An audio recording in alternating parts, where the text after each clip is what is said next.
ਸ੍ਰੀ ਨਾਨਕ ਪਦ ਪੰਕਜ ਬੰਦਨ, ਸਿਮਰੋ ਅੰਗਦ ਦੋਖ ਨਿਕੰਦਨ। ਅਮਰਦਾਸ ਗੁਰ ਹਿਰਦੇ ਧਿਆਵੋ, ਸ੍ਰੀ ਗੁਰੂ ਰਾਮਦਾਸ ਗੁਣ ਗਾਵੋ। ਸ੍ਰੀ ਅਰਜਨ ਬਿਗਨਨ ਕੇ ਨਾਸਕ, ਹਰਿ ਗੋਬਿੰਦ ਸੁਭ ਸੁਮਤਿ ਪਰਕਾਸਕ। ਸ੍ਰੀ ਹਰਿ ਰਾਏ ਨਮੋ ਕਰ ਜੋਰੀ, ਸ੍ਰੀ ਹਰਿ ਕ੍ਰਿਸ਼ਨ ਮਨਾਏ ਬਹੋਰੀ। ਤੇਗ ਬਹਾਦਰ ਪਰਮ ਕਿਰਪਾਲਾ, ਸ੍ਰੀ ਗੁਰੂ ਗੋਬਿੰਦ ਸਿੰਘ ਬਿਸਾਲਾ।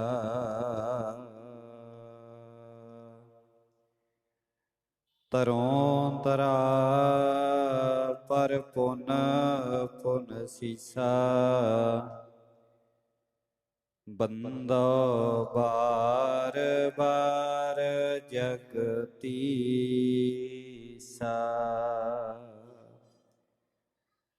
ਗੁਰੂ ਨਾਨਕ ਪਰਸੋਤਮੰ ਪਰਮ ਪੁਰਾਵਰ ਨਾਥ, ਜੁਗਲ ਚਰਨ ਮਮ ਵੰਦਨਾ। ਧਰ ਪਾਰ ਦਰ ਕਰ ਮਾਥ, ਜੁਗਲ ਚਰਨ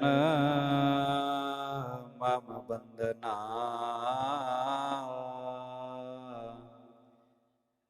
ਧਰ ਪਾਰ ਦਰ ਕਰ ਮਾਥ।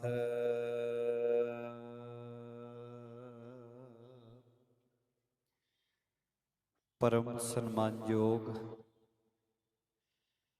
ਸਤਿਗੁਰਾਂ ਦੀ ਸਾਜੀ ਨਿਵਾਜੀ ਗੁਰੂ ਪਿਆਰੀ ਸਾਧ ਸੰਗਤ ਜੀਓ, ਬੜ ਭਾਗੇ ਹਾਂ ਜੋ ਰੋਜ਼ਾਨਾ ਦੀ ਤਰ੍ਹਾਂ ਸ਼ਾਮ ਵੇਲੇ ਦੇ ਪਾਵਨ ਦਰਬਾਰਾਂ ਦੇ ਅੰਦਰ ਧੰਨ ਸ੍ਰੀ ਗੁਰੂ ਗ੍ਰੰਥ ਸਾਹਿਬ ਮਹਾਰਾਜ ਜੀ ਦੀ ਪਾਵਨ ਪਵਿੱਤਰ ਹਾਜ਼ੂਰੀ ਦਾ ਆਨੰਦ ਮਾਣ ਰਹੇ ਹਾਂ। ਆਓ ਗੁਰੂ ਪ੍ਰੇਮ ਅੰਦਰ ਮਨ ਵਿਰਤੀਆਂ ਇਕਾਗਰ ਕਰਦੇ ਹਾਂ, ਗੁਰ ਫਤਿਹ ਦੀ ਸਾਂਝ ਪਾਈਏ। ਪ੍ਰੇਮ ਸਹਿਤ ਸਾਰੀ ਸੰਗਤ ਆਖੋ ਜੀ ਵਾਹਿਗੁਰੂ ਜੀ ਕਾ ਖਾਲਸਾ, ਵਾਹਿਗੁਰੂ ਜੀ ਕੀ ਫਤਿਹ। ਸਤਿਗੁਰਾਂ ਦੀ ਅਪਾਰ ਕਿਰਪਾ ਸਦਕਾ ਜਿੱਥੇ ਰੋਜ਼ਾਨਾ ਹੀ ਪੰਥ ਪ੍ਰਕਾਸ਼ ਦੀ ਲੜੀਵਾਰ ਕਥਾ ਪ੍ਰੇਮ ਸਹਿਤ ਸ਼ਰਵਣ ਕਰਦੇ ਹਾਂ, ਉੱਥੇ ਅੱਜ ਵਿਸ਼ਵ ਦੇ ਅੰਦਰ ਔਰਤ ਦੇ ਸਨਮਾਨ ਦੇ ਵਿੱਚ ਅੱਜ ਦਾ ਦਿਨ ਮਨਾਇਆ ਗਿਆ ਹੈ। ਔਰਤਾਂ ਦੇ ਵਾਸਤੇ, ਬੀਬੀਆਂ ਦੇ ਵਾਸਤੇ ਇੱਕ ਵਿਸ਼ੇਸ਼ ਦਿਨ ਰੱਖਿਆ ਗਿਆ ਤਾਂ ਜੋ ਉਹਨਾਂ ਦੇ ਸਨਮਾਨ ਨੂੰ ਮੁੱਖ ਰੱਖਦੇ ਹੋਇਆਂ ਇਹ ਦਿਨ ਨੂੰ ਮਨਾਇਆ ਜਾ ਸਕੇ। ਜਿਸ ਔਰਤ ਨੂੰ ਸਦੀਆਂ ਤੋਂ ਪੁਰਸ਼ ਪ੍ਰਧਾਨ ਸਮਾਜ ਨੇ ਦਬ ਕੁਚਲ ਕੇ ਰੱਖਿਆ, ਉੱਥੇ ਇਸ ਧਰਤੀ ਤੇ ਪੈਦਾ ਹੋਏ ਧਰਮਾਂ ਨੇ ਵੀ ਬਹੁਤਾ ਸਨਮਾਨ ਨਹੀਂ ਦਿੱਤਾ। ਉਹ ਭਾਵੇਂ ਹਿੰਦੂ ਧਰਮ ਹੈ, ਹਿੰਦੂ ਧਰਮ ਦੇ ਅੰਦਰ, ਸਨਾਤਨ ਧਰਮ ਦੇ ਅੰਦਰ ਭਾਵੇਂ ਔਰਤ ਨੂੰ ਦੇਵੀ ਬਣਾ ਕੇ ਪੂਜਿਆ ਜਾਂਦਾ ਹੈ, ਪਰ ਔਰਤ ਨੂੰ ਉਹ ਮਾਣ ਨਹੀਂ ਦਿੱਤਾ ਗਿਆ, ਸਨਮਾਨ ਨਹੀਂ ਦਿੱਤਾ ਗਿਆ ਜਿਹੜਾ ਕਿ ਉਹਨੂੰ ਪੁਰਸ਼ ਦੇ ਬਰਾਬਰੀ ਤੇ ਲਿਆ ਕੇ ਖੜਾ ਕਰ ਦੇਵੇ। ਦੂਸਰੇ ਪਾਸੇ ਸਿੱਧ ਤੇ ਜੋਗੀ ਹਨ, ਉਹ ਤਾਂ ਵੈਸੇ ਹੀ ਔਰਤ ਨੂੰ ਬੜੇ ਭੈੜੇ ਸ਼ਬਦਾਂ ਨਾਲ ਸੰਬੋਧਨ ਕਰਦੇ ਨੇ। ਗੋਰਖਨਾਥ ਨੇ ਤਾਂ ਔਰਤ ਨੂੰ ਬਘਿਆੜੀ ਤੱਕ ਕਹਿ ਦਿੱਤਾ। ਉਹਨੇ ਕਿਹਾ, ਦੁਨੀਆ ਕਹਿੰਦੀ ਹੈ ਕਿ ਵੇਖੋ ਸਾਡਾ ਬੱਚਾ, ਸਾਡਾ ਲੜਕਾ ਵਿਆਹ ਕਰਵਾ ਕੇ ਇੱਕ ਔਰਤ ਲੈ ਆਇਆ ਹੈ, ਪਰ ਗੋਰਖ ਕਹਿੰਦਾ ਮੈਂ ਕਹਿੰਦਾ ਪੈਸੇ ਖਰਚ ਕੇ ਬਘਿਆੜੀ ਖਰੀਦ ਲਿਆਇਆ। ਇਹ ਜੋਗ ਮਤ ਦਾ ਆਗੂ ਜਿਹੜਾ ਹੈ ਉਹਦੇ ਸ਼ਬਦ ਨੇ। ਤੇ ਜੇ ਸਨਾਤਨ ਧਰਮ ਦੇ ਗ੍ਰੰਥਾਂ ਨੂੰ ਪੜ੍ਹਦੇ ਆ, ਉਹਦੇ ਵਿੱਚ ਇਹ ਜ਼ਿਕਰ ਆਉਂਦਾ ਹੈ, ਢੋਰ ਗਵਾਰ ਸੂਦਰ ਅਰ ਨਾਰੀ ਇਹ ਸਭ ਤਾੜਨ ਕੇ ਅਧਿਕਾਰੀ। ਢੋਰ ਗਵਾਰ ਪਸ਼ੂ ਉਹਦੇ ਬਰਾਬਰ ਤੇ ਔਰਤ ਨੂੰ ਰੱਖ ਦਿੱਤਾ ਗਿਆ। ਕਹਿੰਦੇ ਜਿਵੇਂ ਪਸ਼ੂਆਂ ਨੂੰ ਘੂਰਿਆ ਜਾਂਦਾ ਹੈ, ਗਵਾਰ ਨੂੰ ਢੋਲ ਨੂੰ ਮਾਰਿਆ ਕੁੱਟਿਆ ਜਾਂਦਾ ਹੈ, ਉਸੇ ਤਰ੍ਹਾਂ ਔਰਤ ਦਾ ਵੀ ਕਿਰਦਾਰ, ਔਰਤ ਦਾ ਮਾਣ ਬਸ ਇੱਥੇ ਖੜਾ ਕਰ ਦਿੱਤਾ। ਜੇ ਗੋਰਖ ਮਤ ਤੋਂ ਬਿਨਾਂ ਅਸੀਂ ਬੁੱਧ ਧਰਮ ਦੀ ਵੀ ਗੱਲ ਕਰੀਏ, ਮਹਾਤਮਾ ਬੁੱਧ ਨੇ ਵੀ ਔਰਤ ਨੂੰ ਧਰਮ ਵਿੱਚ ਪ੍ਰਵੇਸ਼ ਦੀ ਪ੍ਰਵਾਨਗੀ ਨਹੀਂ ਸੀ ਦਿੱਤੀ। ਬੁੱਧ ਧਰਮ ਦੀ ਸ਼ੁਰੂਆਤ ਕੇਵਲ ਪੁਰਸ਼ਾਂ ਵਾਸਤੇ ਹੋਈ ਸੀ, ਪਰ ਜਿਨ੍ਹਾਂ ਨੇ, ਜਿਸ ਔਰਤ ਨੇ ਉਹਨੂੰ ਪਾਲਿਆ ਸੀ, ਉਹਦੀ ਬੇਨਤੀ ਕਰਨ ਤੇ ਉਹਨੂੰ ਧਰਮ ਦੀ ਦੀਖਿਆ ਤਾਂ ਦੇ ਦਿੱਤੀ, ਪਰ ਨਾਲ ਇਹ ਵੀ ਵਚਨ ਕਹਿ ਦਿੱਤੇ ਸਨ ਕਿ ਮੇਰਾ ਧਰਮ ਬਹੁਤ ਲੰਮੇਰਾ ਚੱਲਣਾ ਸੀ। ਪਰ ਔਰਤਾਂ ਦੇ ਪ੍ਰਵੇਸ਼ ਦੇ ਨਾਲ ਇਹਦੀ ਉਮਰ ਘਟ ਗਈ। ਜਿੰਨੇ ਵੀ ਅਸੀਂ ਧਰਮਾਂ ਨੂੰ ਵੇਖਦੇ ਹਾਂ, ਇਸਲਾਮ ਦੇ ਵਿੱਚ ਇੱਕ ਪੁਰਸ਼ ਦੇ ਬਰਾਬਰ ਦੋ ਔਰਤਾਂ ਦੀ ਗਵਾਹੀ ਬਰਾਬਰ ਮੰਨੀ ਜਾਂਦੀ। ਇੱਥੋਂ ਤੱਕ ਕਹਿ ਦਿੱਤਾ ਗਿਆ ਜੇ ਮੁਕਤ ਵੀ ਹੋਣਾ ਹੈ, ਇਹ ਧਰਮਾਂ ਨੇ ਵੱਖੋ ਵੱਖਰੀਆਂ ਵਿਚਾਰਾਂ ਨੇ, ਜੇ ਔਰਤ ਨੇ ਮੁਕਤ ਹੋਣਾ ਹੈ ਤਾਂ ਉਹਨੂੰ ਇੱਕ ਵਾਰ ਮਨੁੱਖ ਦੇ ਬੰਦੇ ਦੇ ਜਨਮ ਵਿੱਚ ਆਉਣਾ ਪਏਗਾ, ਤਾਂ ਉਹ ਮੁਕਤੀ ਪ੍ਰਾਪਤ ਕਰ ਸਕਦੀ ਹੈ। ਔਰਤ ਮੁਕਤੀ ਨਹੀਂ ਹੋ ਸਕਦੀ। ਪਰ ਜਿਸ ਵੇਲੇ ਗੁਰੂ ਨਾਨਕ ਸਾਹਿਬ ਮਹਾਰਾਜ ਜੀ ਨੇ, ਉਸ ਵੇਲੇ ਜਦੋਂ ਗੁਰੂ ਨਾਨਕ ਸਾਹਿਬ ਮਹਾਰਾਜ ਆਵਾਜ਼ ਉਠਾਉਂਦੇ ਹਨ, ਜਦੋਂ ਔਰਤ ਨੂੰ ਸਨਮਾਨ ਦਿੰਦੇ ਨੇ, ਉਸ ਵੇਲੇ ਤੱਕ ਅੱਜ ਦੀ ਸੁਪਰੀਮ ਪਾਵਰ ਅਮਰੀਕਾ ਤੱਕ ਏਡੇ ਵੱਡੇ ਜਿਹੜੇ ਦੇਸ਼ ਨੇ, ਉਹਨਾਂ ਵਿੱਚ ਵੀ ਔਰਤ ਦੇ ਸਨਮਾਨ ਵਾਸਤੇ ਕੋਈ ਕਾਨੂੰਨ ਨਹੀਂ ਸੀ ਬਣਿਆ। ਜਿੰਨੇ ਕਾਨੂੰਨ ਔਰਤ ਦੇ ਸਨਮਾਨ ਵਾਸਤੇ, ਆਜ਼ਾਦੀ ਵਾਸਤੇ ਬਣੇ ਨੇ, 18ਵੀਂ 19ਵੀਂ ਸਦੀ ਵਿੱਚ ਜਾ ਕੇ ਪਾਸ ਹੋਏ, ਬਹੁਤ ਪਿੱਛੇ ਜਾ ਕੇ। ਪਰ ਧੰਨ ਗੁਰੂ ਨਾਨਕ ਸਾਹਿਬ ਮਹਾਰਾਜ ਜੀ ਨੇ ਜਦੋਂ ਇਹ ਆਵਾਜ਼ ਉਠਾਈ ਉਸ ਸਮਾਜ ਦੇ ਅੰਦਰ, ਜਿੱਥੇ ਕਿਹਾ ਜਾਂਦਾ ਸੀ ਔਰਤ ਤਾਂ ਪੈਰ ਦੀ ਜੁੱਤੀ ਹੈ, ਇਹਨੂੰ ਪੈਰ ਦੇ ਹੇਠਾਂ ਹੀ ਰੱਖਣਾ ਚਾਹੀਦਾ, ਔਰਤ ਮੁਕਤੀ ਨਹੀਂ ਪ੍ਰਾਪਤ ਕਰ ਸਕਦੀ, ਕਿੰਨੇ ਸਾਰੇ ਭੈੜੇ ਸ਼ਬਦ ਵਰਤੇ ਜਾਂਦੇ ਸਨ। ਗੁਰੂ ਨਾਨਕ ਬਾਬਾ ਜੀ ਨੇ ਕਹਿ ਦਿੱਤਾ, ਕਹਿੰਦੇ ਸੋ ਕਿਉ ਮੰਦਾ ਆਖੀਐ ਜਿਤ ਜੰਮੈ ਰਾਜਾਨ। ਗੁਰੂ ਨਾਨਕ ਸਾਹਿਬ ਮਹਾਰਾਜ ਕਹਿੰਦੇ ਨੇ, ਭਾਈ ਜਿਹਦੇ ਕਰਕੇ ਸੰਸਾਰ ਦੀ ਪਦਾਇਸ਼ ਹੈ, ਜਿਹਦੇ ਤੋਂ ਰਾਜਿਆਂ ਮਹਾਰਾਜਿਆਂ ਗੁਰੂਆਂ ਪੀਰਾਂ ਦਾ ਜਨਮ ਹੋਇਆ, ਉਹ ਮੰਦੀ ਕਿਵੇਂ ਹੋ ਸਕਦੀ? ਸ੍ਰਿਸ਼ਟੀ ਨੂੰ ਪ੍ਰਮਾਤਮਾ ਨੇ, ਵਾਹਿਗੁਰੂ ਨੇ ਅੱਗੇ ਚਲਾਉਣ ਦੇ ਵਾਸਤੇ ਔਰਤ ਦੀ ਰਚਨਾ ਕੀਤੀ, ਤੇ ਸਤਿਗੁਰੂ ਨੇ ਕਿਹਾ ਫਿਰ ਔਰਤ ਤੋਂ ਬਿਨਾਂ ਔਰਤ ਅਪਵਿੱਤਰ ਕਿਵੇਂ ਹੋ ਸਕਦੀ ਹੈ? ਕਿਉਂਕਿ ਔਰਤ ਤੋਂ ਬਿਨਾਂ ਸਮਾਜ ਦੀ ਉਤਪਤੀ ਨਹੀਂ ਹੈ। ਪੂਰੇ ਵਰਲਡ ਦੇ ਅੰਦਰ ਇੱਕੋ ਆਵਾਜ਼ ਗੁਰੂ ਨਾਨਕ ਸਾਹਿਬ ਮਹਾਰਾਜ ਜੀ ਦੀ ਉੱਠਦੀ ਹੈ, ਜਿਨੇ ਔਰਤ ਨੂੰ ਸਨਮਾਨ ਦਿੱਤਾ ਹੈ, ਜਿਨੇ ਸਤਿਕਾਰ ਦੇ ਵਾਸਤੇ ਸ਼ਬਦ ਵਰਤੇ। ਨਹੀਂ ਤਾਂ ਔਰਤ ਦੇ ਵਾਸਤੇ ਜਿੰਨੇ ਵੀ ਧਾਰਮਿਕ ਆਗੂਆਂ ਨੇ ਸ਼ਬਦ ਵਰਤੇ, ਬਸ ਨਿਰਾਦਰੀ ਭਰੀ ਵਰਤੇ। ਜਿੰਨੇ ਵੀ ਸ਼ਬਦ ਤੁਸੀਂ ਜਿੰਨੇ ਵੀ ਧਰਮਾਂ ਨੂੰ ਪੜ੍ਹ ਲਓ, ਜਿੰਨੀਆਂ ਵੀ ਫਿਲਾਸਫੀਆਂ ਨੂੰ ਪੜ੍ਹ ਲਓ, ਔਰਤ ਨੂੰ ਹਮੇਸ਼ਾ ਹੀ ਨੀਵਾਂ ਦਿਖਾਇਆ ਗਿਆ। ਪਰ ਗੁਰੂ ਨਾਨਕ ਬਾਬਾ ਜੀ ਨੇ ਸਨਮਾਨ ਦਿੱਤਾ, ਮਾਣ ਦਿੱਤਾ। ਹੁਣ ਵੇਖੋ, ਜਿਸ ਸਮਾਜ ਦੇ ਅੰਦਰ ਔਰਤ ਨੂੰ ਦਰਕਾਰ ਕੇ ਰੱਖਿਆ ਜਾ ਰਿਹਾ ਸੀ, ਧੰਨ ਗੁਰੂ ਅਮਰਦਾਸ ਮਹਾਰਾਜ ਜੀ ਨੇ ਉਹਨੂੰ ਉਸ ਗਿਲਾਨੀ ਵਿੱਚੋਂ ਕੱਢਣ ਵਾਸਤੇ ਇਹ ਐਲਾਨ ਕਰ ਦਿੱਤਾ ਸੀ ਕਿ ਗੁਰੂ ਨਾਨਕ ਦੇ ਦਰਬਾਰ ਵਿੱਚ, ਤੀਜੇ ਪਾਤਸ਼ਾਹ ਮਹਾਰਾਜ ਜੀ ਦੇ ਦਰਬਾਰ ਵਿੱਚ ਕੋਈ ਔਰਤ ਪਰਦਾ ਕਰਕੇ ਨਹੀਂ ਸੀ ਆ ਸਕਦੀ। ਕਿਉਂਕਿ ਪਰਦਾ ਕਰਨ ਦਾ, ਹੁਣ ਮਨੁੱਖ ਪਰਦਾ ਨਹੀਂ ਸੀ ਕਰਦਾ, ਔਰਤ ਨੂੰ ਕਿਹਾ ਜਾਂਦਾ ਸੀ ਤੈਨੂੰ ਪਰਦੇ ਵਿੱਚ ਰਹਿਣਾ ਪਏਗਾ। ਤੀਸਰੇ ਪਾਤਸ਼ਾਹ ਮਹਾਰਾਜ ਜੀ ਨੇ ਇਹ ਸਖਤ ਹੁਕਮ ਕੀਤਾ ਸੀ, ਕੋਈ ਵੀ ਬੀਬੀ ਗੁਰੂ ਨਾਨਕ ਦੀ ਸੰਗਤ ਵਿੱਚ ਬੈਠ ਕੇ ਪੜਦਾ ਨਹੀਂ ਕਰੇਗੀ। ਜੇ ਦੂਸਰੇ ਸਤਿਗੁਰੂ ਗੁਰੂ ਅੰਗਦ ਸਾਹਿਬ ਮਹਾਰਾਜ ਜੀ ਦੇ ਸਮੇਂ ਦਾ ਜੀਵਨ ਵੇਖੀਏ, ਇਤਿਹਾਸ ਨੂੰ ਵੇਖਦੇ ਹਾਂ, ਇਕੱਲਾ ਇਹ ਹੀ ਨਹੀਂ ਕਿ ਸਿੱਖ ਇਤਿਹਾਸ ਨੇ ਗੁਰੂ ਨਾਨਕ ਸਾਹਿਬ ਮਹਾਰਾਜ ਜੀ ਨੇ ਜਾਂ ਗੁਰਮਤਿ ਨੇ ਔਰਤ ਦੇ ਪ੍ਰਤੀ ਸਨਮਾਨ ਦਾ ਇੱਕ ਸ਼ਬਦ ਹੀ ਵਰਤੇ, ਸਨਮਾਨ ਦਾ ਇੱਕ ਅਹੁਦੇ ਵੀ ਬਖਸ਼ ਕੇ ਨਿਹਾਲ ਕੀਤਾ। ਦੂਸਰੇ ਪਾਤਸ਼ਾਹ ਮਹਾਰਾਜ ਜੀ ਦੇ ਦਰਬਾਰ ਦੇ ਅੰਦਰ ਲੰਗਰ ਦੀ ਸਾਰੀ ਜ਼ਿੰਮੇਵਾਰੀ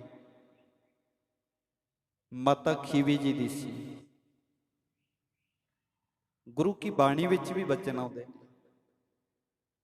ਬਲਵੰਡ ਖੀਵੀ ਨੇਕ ਜਨ ਜਿਨ ਬਹੁਤੀ ਛਾਓ ਪਤਰਾਲੀ, ਲੰਗਰ ਦੌਲਤ ਵੰਡੀਐ ਰਸ ਅੰਮ੍ਰਿਤ ਖੀਰ ਘਿਆਲੀ। ਗੁਰੂ ਨਾਨਕ ਸਾਹਿਬ ਮਹਾਰਾਜ ਜੀ ਦੇ ਘਰ ਵਿੱਚ ਸਤਿਗੁਰੂ ਗੁਰੂ ਅੰਗਦ ਸਾਹਿਬ ਮਹਾਰਾਜ ਜੀ ਨੇ ਆਪ ਕੜਛਾ ਫੜਾ ਦਿੱਤਾ। ਕਹਿੰਦੇ ਤੁਸੀਂ ਆ ਕੜਛੇ ਦੇ ਨਾਲ ਲੰਗਰ ਵਰਤਾਓ। ਤੇ ਐਸਾ ਪ੍ਰਬੰਧ, ਇੰਨਾ ਸੁਚੱਜਾ ਪ੍ਰਬੰਧ ਚਲਾਇਆ, ਇੰਨੇ ਸੋਹਣੇ ਤਰੀਕੇ ਨਾਲ ਲੰਗਰ ਦੀ ਪਰੰਪਰਾ ਨੂੰ ਚਲਾਇਆ। ਕਹਿੰਦੇ ਲੰਗਰ ਵਿੱਚ ਘਿਓ ਦਾ ਚਾਰੇ ਪਾਸੇ ਪਸਾਰਾ ਸੀ, ਭਾਵ ਕਿ ਕੋਈ ਤੋਟ ਨਹੀਂ ਸੀ ਆਉਂਦੇ। ਲੰਗਰ ਦੌਲਤ ਵੰਡੀਏ ਰਸ ਅੰਮ੍ਰਿਤ ਖੀਰ ਘਿਆਲੀ। ਬੜੀ ਸੋਹਣੀ ਖੀਰ ਲੰਗਰ ਵਿੱਚ ਵਰਤਦੀ ਸੀ, ਕਿਉਂਕਿ ਔਰਤ ਦੇ ਅੰਦਰ ਮਾਲਕ ਵਾਹਿਗੁਰੂ ਨੇ ਬੇਅੰਤ ਗੁਣ ਬਖਸ਼ੇ। ਉਹ ਗੁਣ ਜਿਹੜੇ ਪੁਰਸ਼ ਵਿੱਚ ਨਹੀਂ ਹਨ, ਮਾਲਕ ਨੇ, ਕਾਇਨਾਤ ਨੇ ਔਰਤ ਵਿੱਚ ਰੱਖ ਦਿੱਤੇ। ਇਸ ਕਰਕੇ ਸਤਿਗੁਰਾਂ ਨੇ ਮਾਣ ਦਿੱਤਾ, ਸਤਿਕਾਰ ਦਿੱਤਾ। ਸਿੱਖ ਇਤਿਹਾਸ ਵਿੱਚ ਬਹੁਤ ਸਾਰੀਆਂ ਮਾਤਾਵਾਂ, ਬੀਬੀਆਂ ਐਸੀਆਂ ਨੇ ਜਿਨ੍ਹਾਂ ਨੇ ਮਹਾਨਤਾ ਦੇ ਸਦਕਾ ਦੁਨੀਆ ਭਰ ਵਿੱਚ ਨਾਮ ਆਪਣਾ ਬਣਾਇਆ ਹੈ। ਕਿੰਨੀਆਂ ਸਾਰੀਆਂ ਮਾਤਾਵਾਂ ਨੂੰ ਅਸੀਂ ਵੇਖਦੇ ਹਾਂ। ਮਾਤਾ ਭਾਗ ਕੌਰ ਵਰਗੀਆਂ ਨੇ ਜੂਝਣ ਦੀ ਜਾਚ ਸਿਖਾ ਦਿੱਤੀ ਕਿ ਕਿਵੇਂ ਜੰਗ ਦੇ ਮੈਦਾਨ ਵਿੱਚ ਜੂਝਿਆ ਜਾਂਦਾ। ਕਿੰਨੀਆਂ ਸਾਰੀਆਂ ਐਸੀਆਂ ਬੀਬੀਆਂ ਨੇ, ਮਾਤਾ ਗੁਜਰ ਕੌਰ ਵਰਗੀਆਂ, ਉਹ ਦਾਦੀਆਂ, ਉਹ ਔਰਤਾਂ, ਉਹ ਮਹਾਨ ਨਾਇਕ ਸਾਡੇ ਇਤਿਹਾਸ ਦੇ, ਜਿਨ੍ਹਾਂ ਨੇ ਆਪਣੇ ਪੋਤਿਆਂ ਦੇ ਅੰਦਰ ਕੌਮੀਅਤ ਦੇ ਪ੍ਰਤੀ, ਧਰਮ ਦੇ ਪ੍ਰਤੀ ਪ੍ਰੇਮ ਨੂੰ ਜਾਗਰਤ ਕਰਿਆ। ਕਿੱਡਾ ਉੱਚਾ ਸੁੱਚਾ ਕਿਰਦਾਰ ਹੈ। ਸਤਿਗੁਰੂ ਦੇ ਘਰ ਨੇ ਜੇ ਮਾਣ ਦਿੱਤਾ, ਸਤਿਕਾਰ ਦਿੱਤਾ, ਤੇ ਗੁਰੂ ਦੇ ਘਰ ਵਿੱਚ ਮੌਕੇ ਵੀ ਮਿਲੇ ਜਿੱਥੇ ਔਰਤਾਂ ਨੇ ਅੱਗੇ ਵੱਧ ਕੇ ਆਪਣੀਆਂ ਜ਼ਿੰਮੇਵਾਰੀਆਂ ਨੂੰ ਨਿਭਾਇਆ।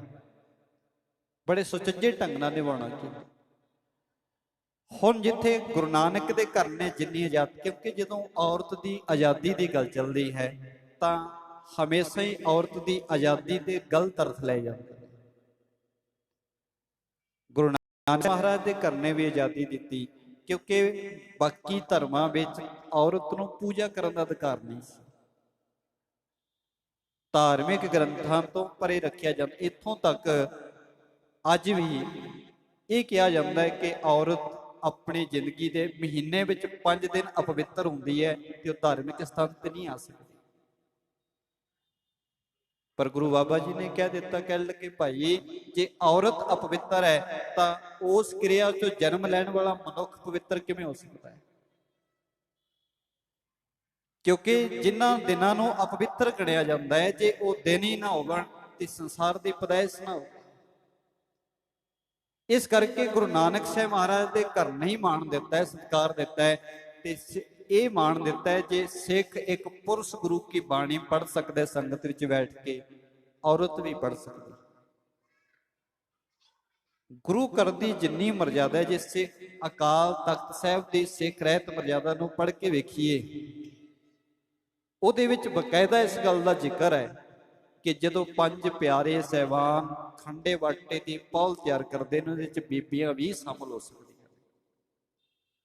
ਸਭ ਤੋਂ ਵੱਡੀ ਸਾਡੀ ਮਰਜ਼ਾਦਾ ਹੈ 5 ਪਿਆਰੇ ਜਦੋਂ ਖੰਡੇ ਵਾਟੇ ਦੀ ਪੌਲ ਤਿਆਰ ਕਰਦੇ ਨੇ, ਬੀਬੀਆਂ ਉਹਦੇ ਵਿੱਚ ਵੀ ਸ਼ਾਮਲ ਹੋ ਸਕਦੀਆਂ ਨੇ, ਕੀਰਤਨ ਕਰ ਸਕਦੀਆਂ ਨੇ, ਕਥਾ ਕਰ ਸਕਦੀਆਂ ਨੇ, ਗੁਰੂ ਕੀ ਘਰ ਦੀ ਸਾਰੀ ਮਰਜ਼ਾਦਾ ਨਿਭਾ ਸਕਦੀਆਂ।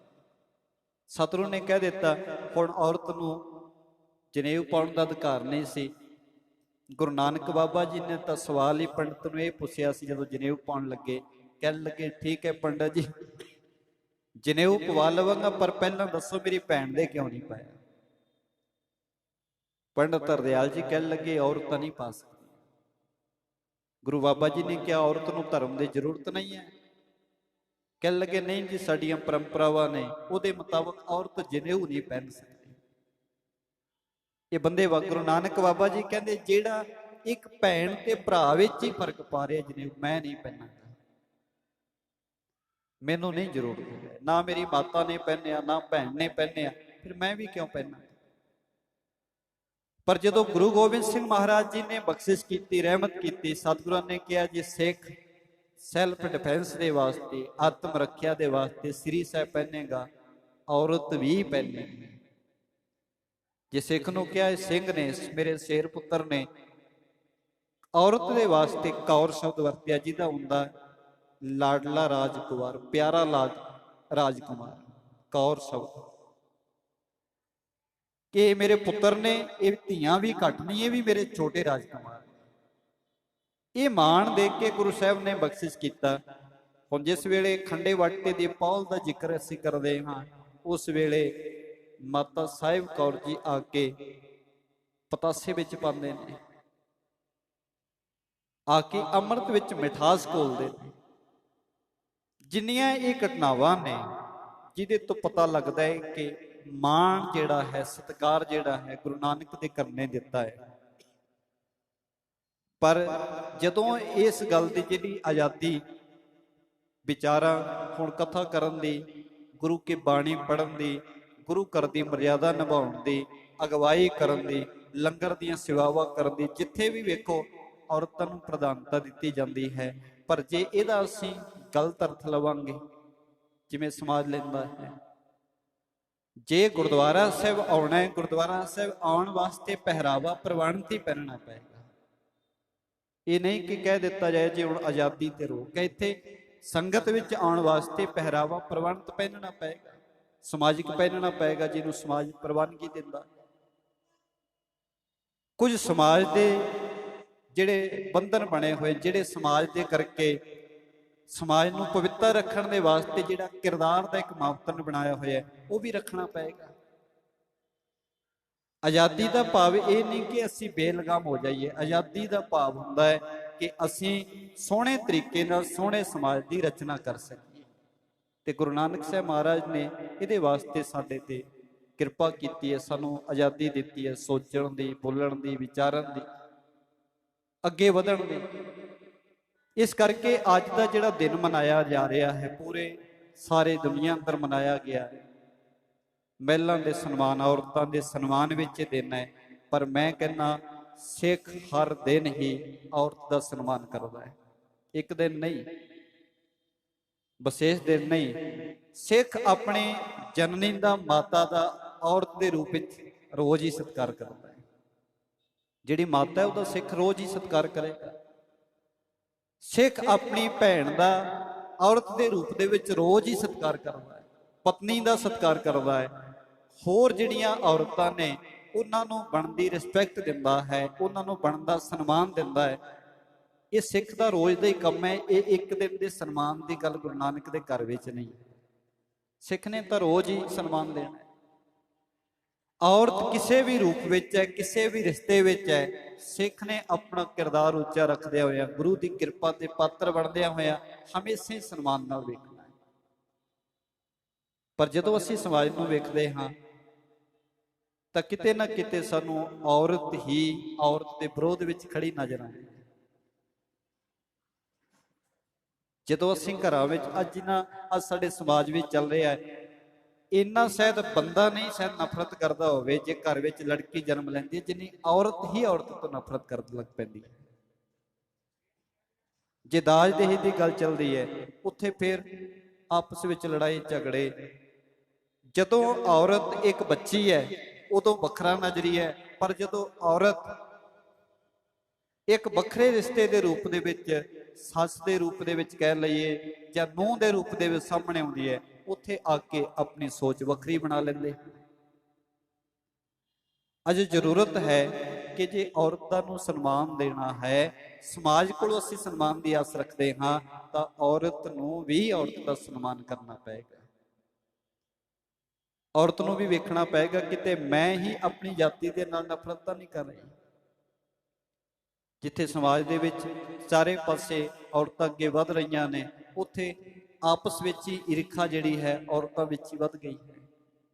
ਸੋ ਜ਼ਰੂਰਤ ਹੈ, ਜਿੱਥੇ ਗੁਰੂ ਨਾਨਕ ਬਾਬੇ ਨੇ ਸਨਮਾਨ ਦਿੱਤਾ ਹੈ, ਗੁਰੂ ਸਾਹਿਬ ਨੇ ਕਿਰਪਾ ਕਰਕੇ ਇੰਨਾ ਮਾਣ ਬਖਸ਼ਿਆ ਹੈ, ਇਸ ਬਾਬੇ ਨਾਨਕ ਤੋਂ ਬਲਿਹਾਰੇ ਜਾਣਾ ਚਾਹੀਦਾ ਹੈ, ਜਿਨੇ ਔਰਤ ਦੇ ਹੱਕ ਵਿੱਚ ਆਵਾਜ਼ ਉਠਾਈ। ਆਪ ਕਿਰਪਾ ਕਰਕੇ ਰਹਿਮਤਾਂ ਇੰਨੀਆਂ ਬਖਸ਼ੀਆਂ, ਬਖਸ਼ਿਸ਼ਾਂ ਕੀਤੀਆਂ ਕਿ ਇੱਕ ਸਨਮਾਨਯੋਗ ਥਾਂ ਬਖਸ਼ਿਆ, ਬਰਾਬਰਤਾ ਬਖਸ਼ੀ ਹੈ। ਸੋ ਐਸੇ ਗੁਰੂ ਤੋਂ ਬਲਿਹਾਰੇ ਜਾਈਏ। ਹਰ ਇੱਕ ਸਿੱਖ ਔਰਤ ਨੂੰ ਹਰ ਰਿਸ਼ਤੇ ਵਿੱਚ, ਹਰ ਕਿਰਦਾਰ ਵਿੱਚ ਸਨਮਾਨ ਦੇਵੇ, ਇਹ ਸਿੱਖ ਦਾ ਫਰਜ਼ ਹੈ। ਸੋ ਆਓ ਅਸੀਂ ਵੀ ਇਹਨਾਂ ਦਿਨਾਂ ਦੀ ਮਹਾਨਤਾ ਨੂੰ ਵੇਖਦਿਆਂ ਹੋਇਆਂ ਗੁਰੂ ਦੀ ਸਿੱਖਿਆ ਤੇ ਚੱਲਣ ਦਾ ਯਤਨ ਕਰੀਏ। ਆਓ ਜਿਹੜੀ ਲੜੀ ਵਰਕਥਾ ਚੱਲ ਰਹੀ ਹੈ ਕਿ ਕਿਵੇਂ ਅਹਿਮਦ ਸ਼ਾਹ ਅਬਦਾਲੀ ਨੇ ਜਿਸ ਵੇਲੇ ਮੀਰ ਮੰਨੋ ਨੂੰ ਇਹ ਐਲਾਨ ਕੀਤਾ, ਉਹਨੂੰ ਕਹਿਣਾ ਕੀਤਾ, ਠੀਕ ਹੈ ਮੈਂ ਤੈਨੂੰ ਆਪਣੇ ਵੱਲੋਂ ਸੂਬੇਦਾਰ ਬਣਾ ਦਿੱਤਾ ਹੈ, ਪਰ ਇੱਕ ਕੰਮ ਕਰ, ਮੈਨੂੰ ਸਿੱਖ ਨਹੀਂ ਨਜ਼ਰ ਆਣੇ ਚਾਹੀਦੇ। ਸਿੱਖਾਂ ਨੂੰ ਇਹਨਾਂ ਸਿੱਖਾਂ ਨੇ ਮੇਰੇ ਨੱਕ ਵਿੱਚ ਦਮ ਕਰ ਦਿੱਤਾ, ਸਿੱਖਾਂ ਨੂੰ ਖਤਮ ਕਰ। ਹੁਣ ਮੀਰ ਮੰਨੂ ਨੇ ਬੜਾ ਯਤਨ ਕੀਤਾ, ਉਹਨੇ ਸਾਰੀਆਂ ਫੌਜਾਂ ਲਾ ਦਿੱਤੀਆਂ, ਕਹਿਣ ਲੱਗਾ ਇੱਕ ਵਾਰੀ ਸਾਰੇ ਪਾਸੇ ਬਾਡਾ ਲਾ ਕੇ ਸਾਰਿਆਂ ਨੂੰ ਖਤਮ ਕਰੀਏ। ਆਪ ਅਗਵਾਈ ਕਰਿਆ ਹੈ। ਪਤਾ ਲੱਗਿਆ ਇੱਕ ਕਮਾਦ ਦੇ ਅੰਦਰ, ਕਮਾਦ ਦਾ ਬਹੁਤ ਵੱਡਾ ਖੇਤ ਹੈ, ਉੱਥੇ ਬਹੁਤ ਸਾਰੇ ਪਰਿਵਾਰ, ਬੱਚੇ, ਬਜ਼ੁਰਗ, ਮਾਤਾਵਾਂ, ਸਿੰਘ ਲੁਕੇ ਹੋਏ ਨੇ। ਇਹਨੇ ਅੱਗੇ ਘੇਰਾ ਪਾ ਲਿਆ। ਜਦੋਂ ਘੇਰਾ ਪਿਆ, ਆਲੇ ਦੁਆਲੇ ਦੇ ਪਿੰਡਾਂ ਦੇ ਲੋਕ ਵੀ ਇਕੱਠੇ ਹੋ ਗਏ।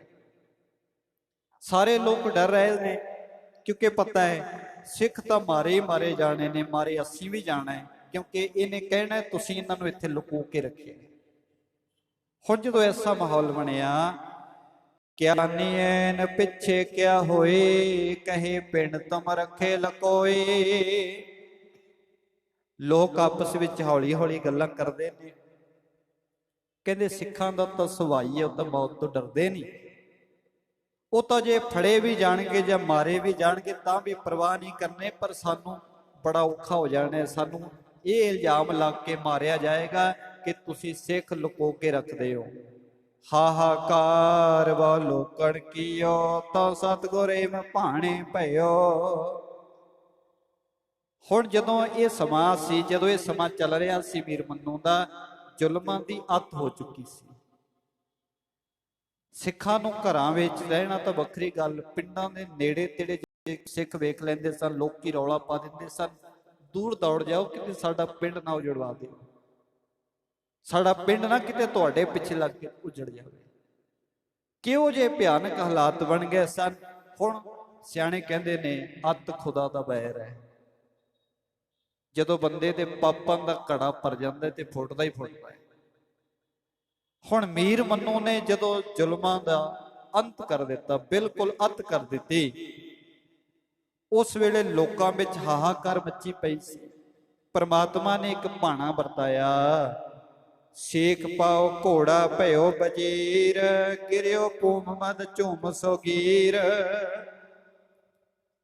ਮੀਰ ਮੰਨੂ ਦਾ ਜਿਹੜਾ ਘੋੜਾ ਹੈ, ਅਚਾਨਕ ਕਮਾਦ ਵਿੱਚ ਨੂੰ ਜਦੋਂ ਜਾ ਰਹੇ ਸਨ, ਅਚਾਨਕ ਡਰ ਗਿਆ।